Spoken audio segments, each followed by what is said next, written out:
Hi everyone, Brett back, High Altitude Scale Modeling.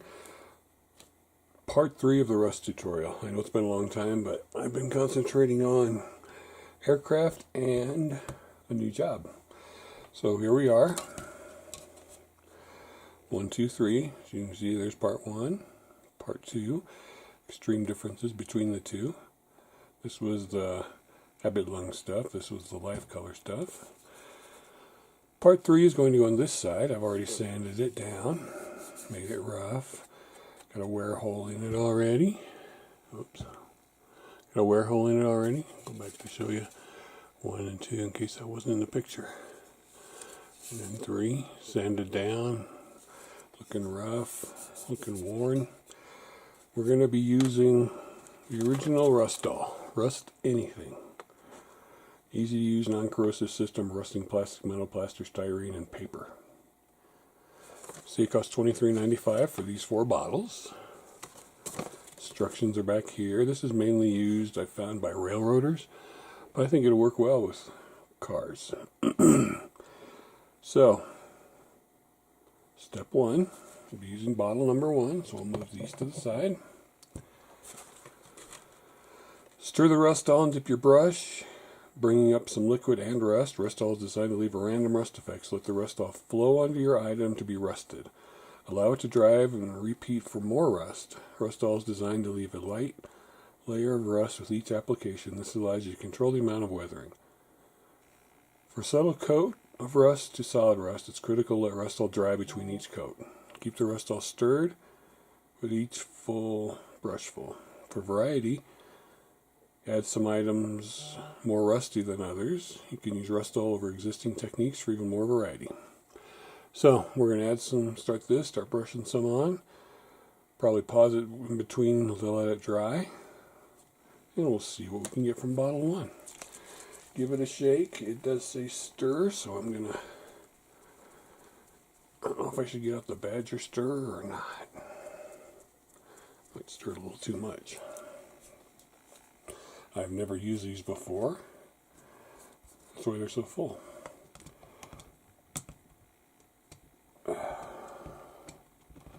Yep, you can feel some of it stuck to the bottom.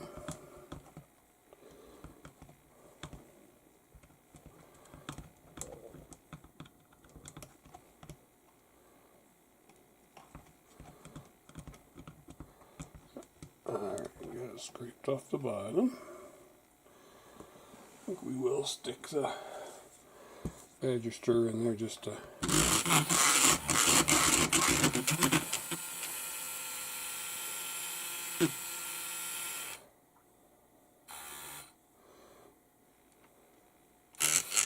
give it the best possible stir we can.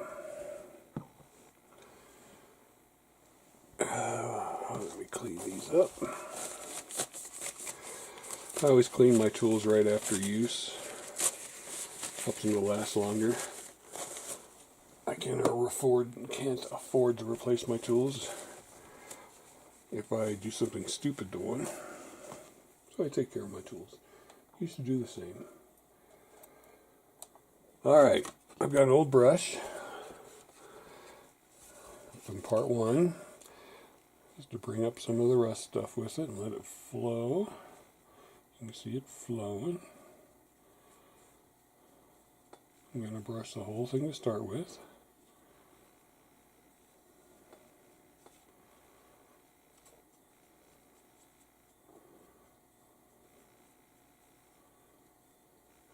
Get a little more on there.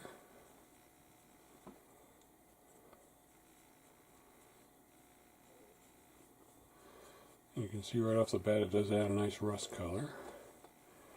And we want it to have a natural flow, so I'm going to hold it like this so it runs down that corner of the hood. And then I'm going to hold it like this so these parts can run down. It's pulled up a little much right there. But let's see what happens when it dries, so we're going to leave it like that. Got it all in the cracks and stuff. Sit it down. Put the lid on it.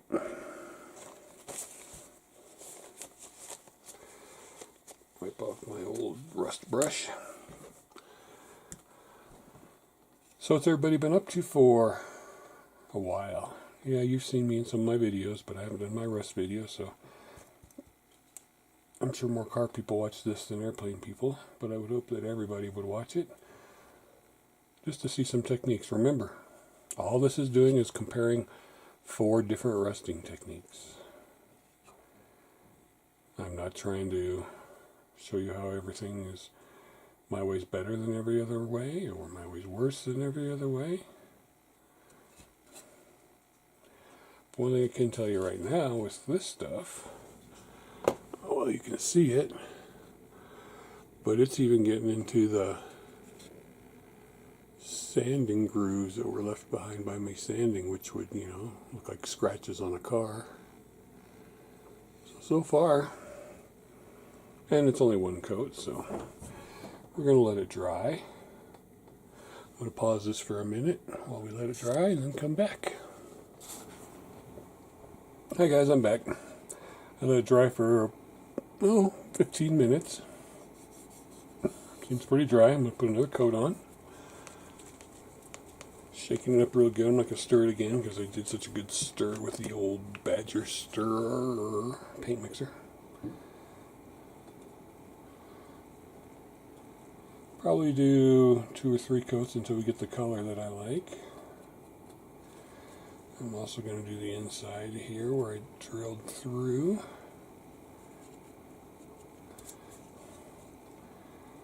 Back up here. Make sure I'm dipping the brush down to get some of that rust pigment that you were talking about. Nice heavy wet coat on there. This is probably going to take a little longer to dry. I'm liking the color, and I'm liking how it gets into the scratches from the sanding stick. That adds some really nice realism. I'm going to do some more on the inside of the whole wheel well here. Just because I'm hoping it'll run down.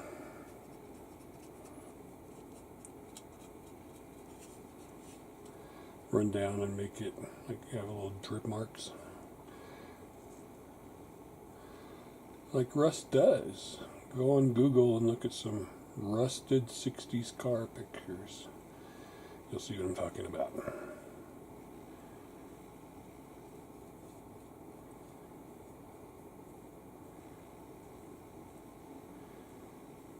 Okay. I'm actually doing this while I'm also live with the guys. Paul, Lonnie, John, Ivan, Simon, Tim, Bob Waddington. So I mute them, put another section, freeze it. This is going to have to dry for a little bit again. In case you forgot what we're going for. This is a life color rust set. Oops. This was a life color rust set with Flory pigments. No, I'm wrong. This was a life color rust set. This is the Aptalung with Flory pigments. You can see the texture on there really well. And this one, different degrees of rusting depending on what you're looking for and what climate you're looking for. Because things rust different in different parts of the country. This would be a good old-fashioned South rust. This would be more like a Midwest rust. And we're back on here, waiting for this to dry the second time. So we're going to sit that down, pause it again, and come back for the third coat. Okay, second coat's dry. You can see it added some more nice texture and depth, color to it. The front right here is still a little wet, so I'm going to bypass putting a third coat around it. But I'm going to do a third coat and see how it looks. If it looks good, then we'll go on to the next step. Remember to always have your lid on tight before you start shaking. Duh. So if the third coat adds enough darkness and depth, then we'll go on to step 2, which is the blackening agent. Black wash, they call it.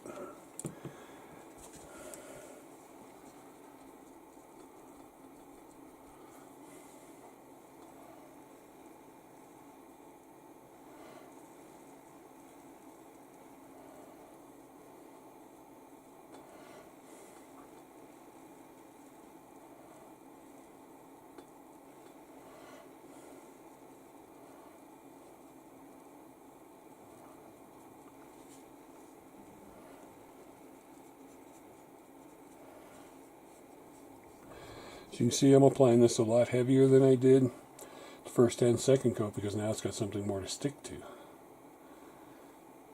And I like how that's looking. We're going to let that run off and dry. That's why I did it on a paper towel. Oops, cross the line there. Get over into part 4's area.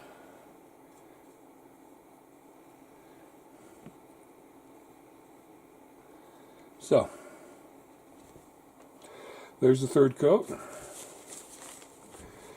If it stays close to that color, then I'm going to like it, and we're going to move into the blackening agent. So, what are y'all thinking so far? Nice color. So far, we've only done one step of the 4, but it seems to be working really well.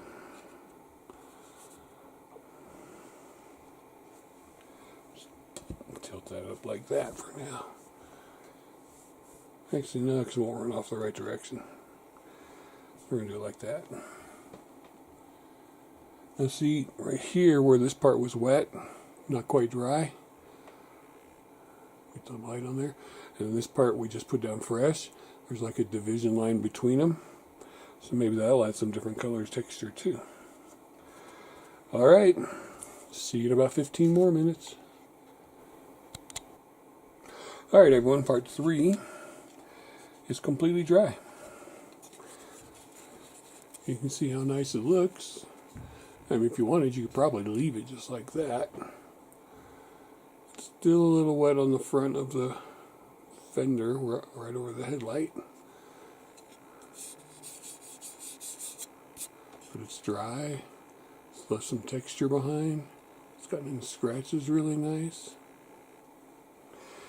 So, step 1's done. Step 2, black wash. Black wash will darken and bring out the fine detail on the rust, bolt heads, hatches, etc.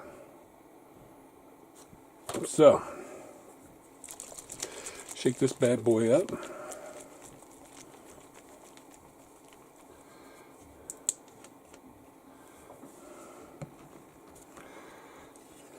Black wash looks blue.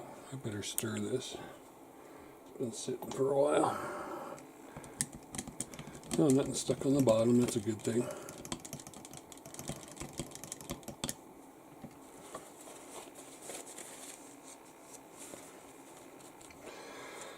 All right.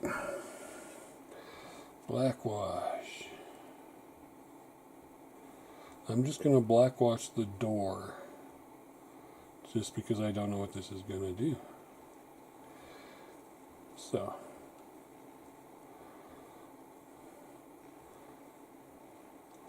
Black wash all over the door. See how it's going to turn out. Also black wash around this hole here, both sides. Inside the fender well. Actually, inside that fender well, turned really nice and rusty.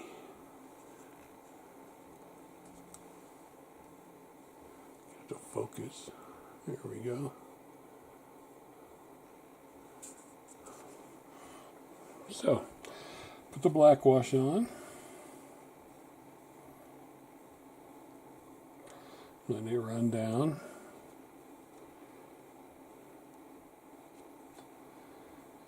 And we're going to leave it sit for a while to dry and see how it looks compared to the other part that we didn't black wash.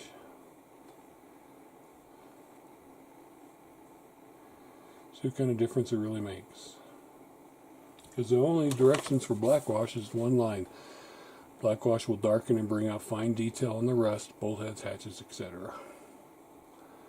So, we're going to see. Then we'll go to dead flat, which will give you a random natural flat. Apply more coats if you wish. Then we'll do some dust.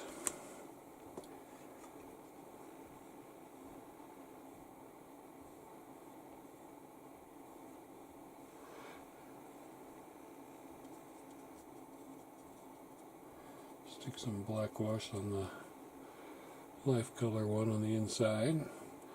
Stick some black wash on the pigment and oil color one on the inside, just to see how it affects those two ones while we're at it. After all, this is a learning experience for all of us. See what we get. Seems to be drying pretty quick.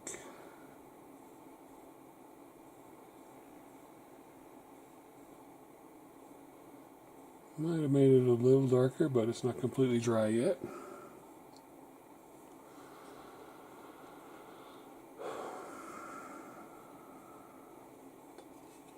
You can see where we had more on the, get down so light you can see it. The front fender there is starting to dry and starting to make a nice coat of rust on there. We'll get some flattening agent on there after we do this and see how it looks.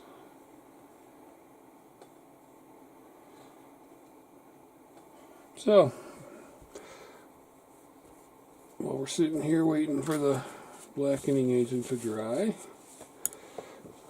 let's put the lid on so we don't spill it. I've been doing, I got my tiger shark in black primer, ready for the camo work. No, it's not black basing, it's just black primer. And the glue I held that on with, let it go. Cockpit detail, looking pretty good. So I gotta put the heads up display on. Gotta put the antenna on and the fuel probe on. But I'm liking the look of it. Black primer looks good. So next we'll start the camo work on it. And SU-27. I got the yellow primer down, and I got the first coat of the light blue down, and I'm going to start taping it up to get the next camouflage color on there. I think I'd add some more light blue because I forgot this part here, and it's got to come up here some more. So we'll do that first. So the light blue underside looked really good. Came out really well. These photo etch grills on here seem to have worked very nice. So, happy with how this is turning out so far. It's not as awful as I've heard it. Mainly these ailerons here, that's why they're not on, because I'm still working with those. But yeah. I've always got something on the go. We had a good live show the other day. I hope you were able to watch it. We actually had a spur-of-the-moment random auction, which we're probably going to start doing once a month. Paul sold a kit. Tim sold a kit. I haven't sold a kit. It was just a random, hey, let's do a little auction thing. And it worked out really nice. So far this blackwash doesn't seem to be doing all that much. I mean, maybe because it is supposed to highlight nuts and bolts, and I don't have any real nuts and bolts on here. Maybe if I'd have done this part and had the door handle and stuff rusted. It hasn't really affected the other places where we've done rust. Maybe darkened it up a little bit.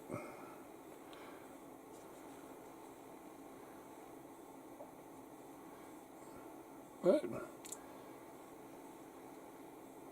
it did bring out this rust part right along here a little more, because that is an edge.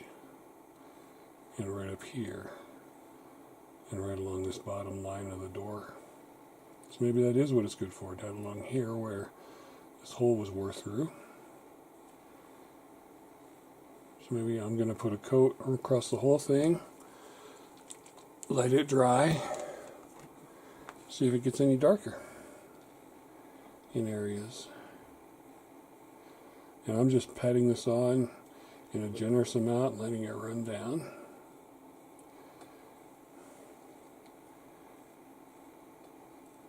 And it's going to follow the grooves, which I think is what it's designed to do. I'm going to put some on the top of the fender here. Let it run down.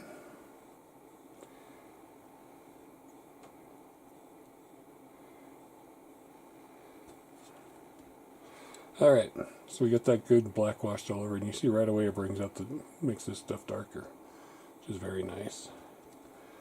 And in here, probably got a little too much.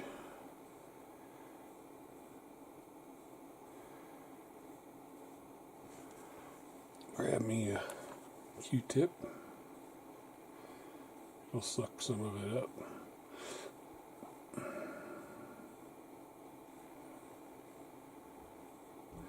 Okay, so we're going to let this dry for another 10 or 15 minutes. Come back. If it looks good, we'll start on the flat wash. Alright guys, the black wash has dried. It's deepened the tone quite a bit, especially on the edges, which is what it's designed to do, so bravo for it. Looking good. Looking realistic. Now we're going to try step 3. Dead flat. That's what it's called. You can see down here, hopefully you can see around the bottom, the line right there, that's the flattening agent, so you can just shake this up really good, or stir it really good, if you want to get the proper amount of flat. I cleaned my brush, so I can put the flat agent on with a clean brush, and it's got, dead flat will give you a random natural flat, apply more coats if you wish. So, as with everything else, oops, sorry, bumped the camera. We're going to start with one flat coat. Almost got it there. Let it dry. Or maybe we'll just do one panel like we did with the black stuff. The black wash. Alright. All the flattening agents off.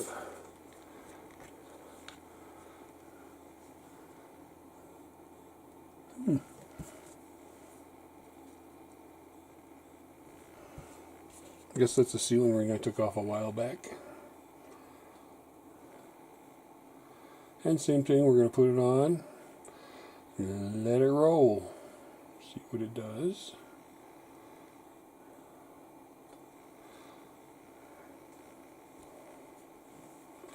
So, one panel we did. The door panel. Let it dry a little bit. Of course, it's really glossy right now because it was just put on wet. But let it dry, see what it does. You guys working on some good kits? Spending some time modeling?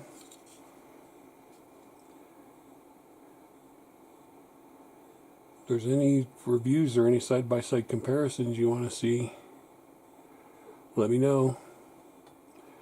I will. If I have them, I can do a side-by-side comparison. I'm not going to go out and buy everything to do one. But if I happen to have both kits you want to see compared, I'll do it. Right now, I could do the MiG-25 from Hobby Boss and from AMK. I could do the Jaguar from Kitty Hawk and Revell. Yeah, I don't have a lot of duplicate kits. I could do the Phantom from Academy and Tamiya.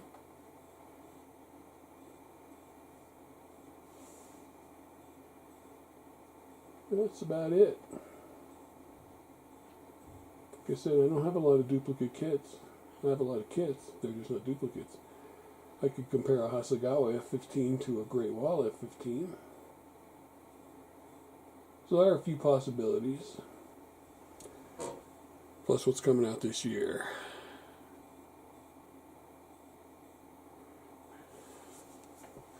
So, how's this drying? It's drying pretty quick.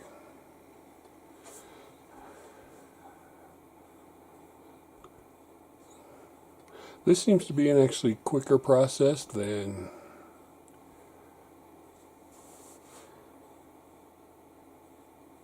either of these two. But these both still look good. And this is looking good as well.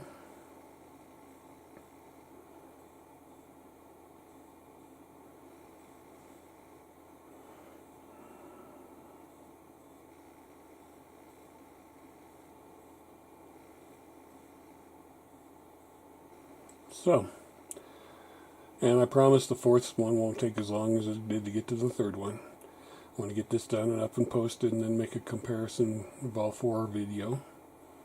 So we're going to get it going. Does seem to be flattening it nicely. As you can see, I don't know if you can see, how well can you see?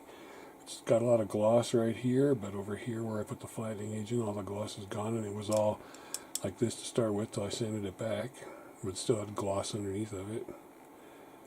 This part doesn't seem to be all that shiny, so we'll put some on there and see how it looks. This has still got a lot of shine in it. This obviously has a lot of shine because it's still wet. So I'm going to go ahead, shake it up again. And coat the rest of it. Let it dry. Come back, see if we need to add a second coat.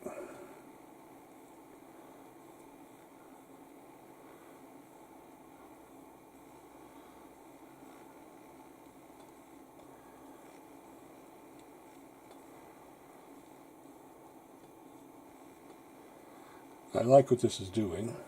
I understand why the railroad guys use it. And it would work great with cars.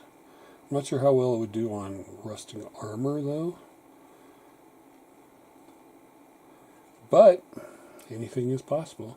So I reflattened, I'll put the flat base, the dead flat down on everything. Letting it run into all its spots like I did with every other part of this. I'm going to let it dry. This one will have 2 coats on it. This one will just have the one. And we'll come back in another 15 minutes and see how that's doing. Thanks for sticking around.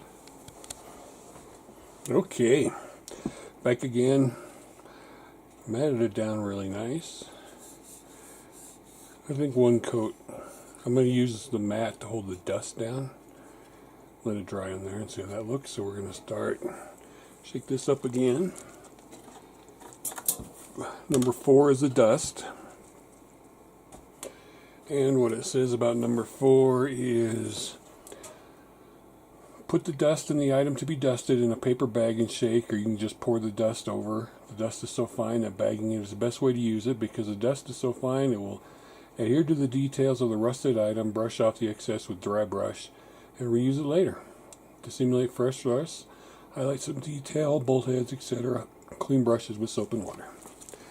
So, I'm gonna put the dead flat down on this part right here. Then I'm going to leave this part dry. Then I'm going to dust that, see how they both look. 2 options. As it said in the beginning, it says,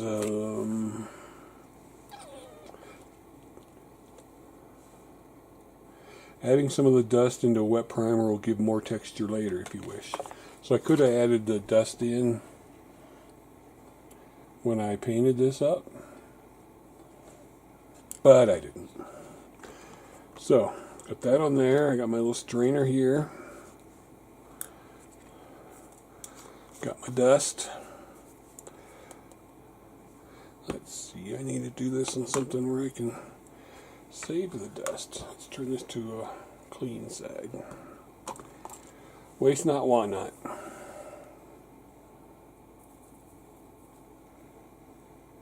Wow, it's so fine it sifts right through it. Good thing I put that down there. Well, since the sifter's not really going to work, we're just going to put some of this all down the side.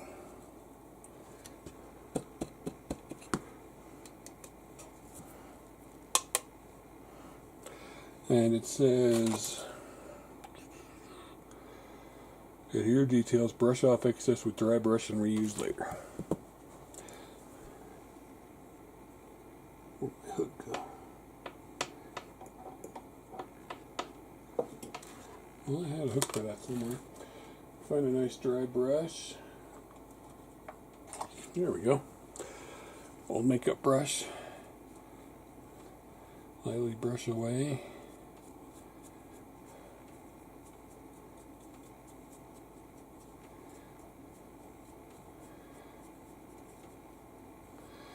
It did seem to work better where it was left wet. Didn't really stick too much to the dry part. But it looks really good here.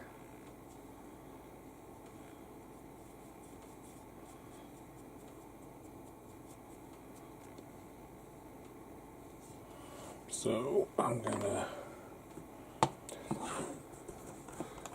throw down a little more. Or, you know, throw down a little more where I think more dust would accumulate. I'm not going to do the whole thing. Just where it would be more grimy. I poured the wrong bottle. Good thing that's on camera, huh? We'll be saving that dust. See? Mistakes can be made.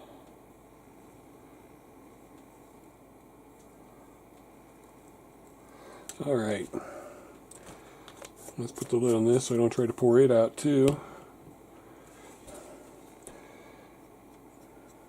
Oops, out of dry brush. Boy, I'm just messing this all up, ain't I?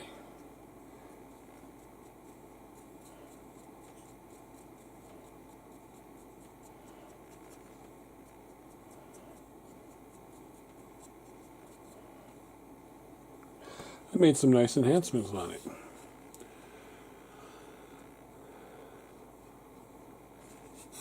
Especially on this front part right here.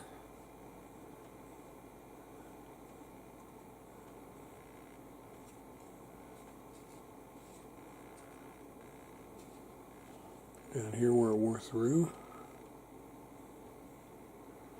It's got more of a metallic sheen and got a nice rust buildup there.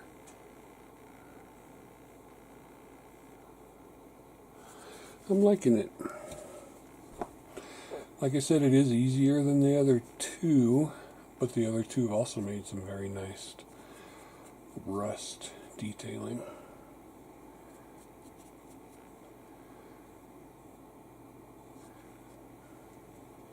Yep. This one because the pigment is more red. This one because of the way the life color is, it was more yellowish and greenish. And this one is a combination of the two.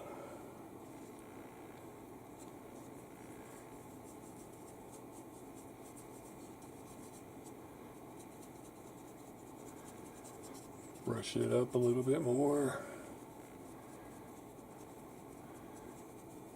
I suppose you could combine, oops, some of the pigments I used on this side with this and get a more red color. If you needed a more red color. You see, like this across the dark top is pretty dark, so what happens if I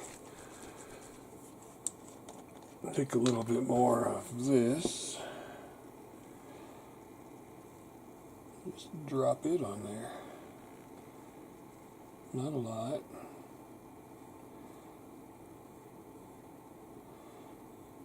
This is going over the dust.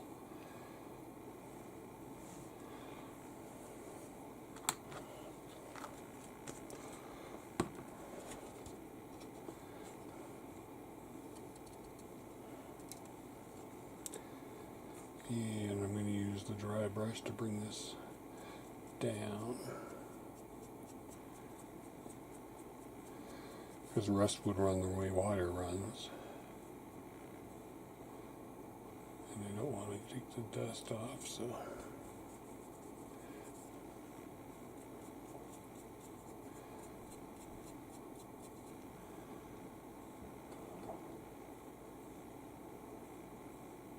Of course, in my brush got little bits of hair in there.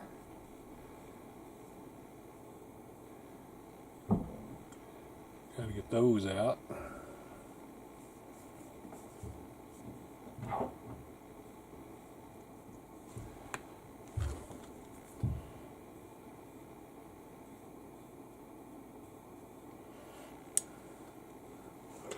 There we go.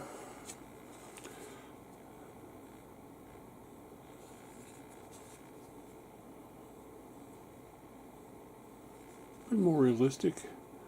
Looking good.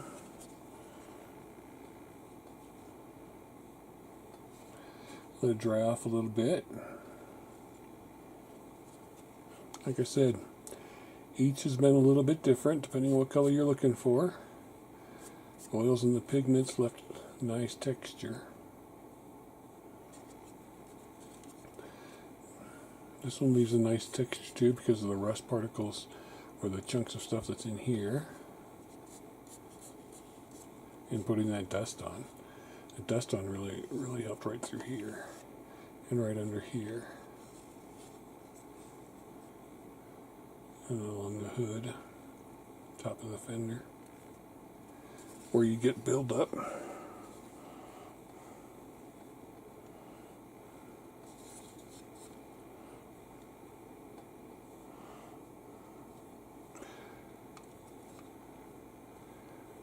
Again, personal preference. Which do you think looks best? Let's give her a zoom in. It's the Rustall, still in the drying phase. This is the life color. And this is the up to lung rust oils and flory pigments. And we'll have one more to go. Hopefully we'll get that done next week.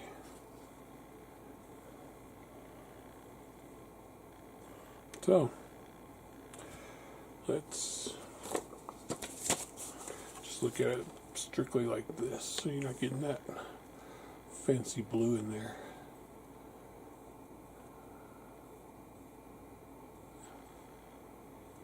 That makes it look much more realistic when you're not distracted by the shiny blue.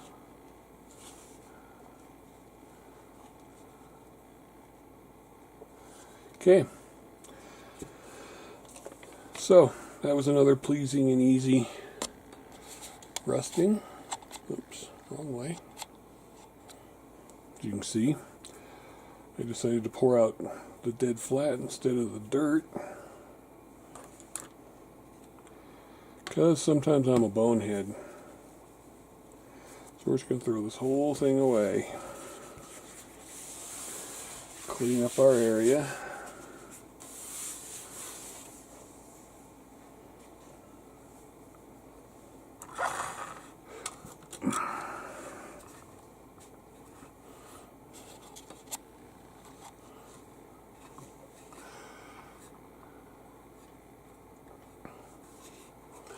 There we go. Part 3.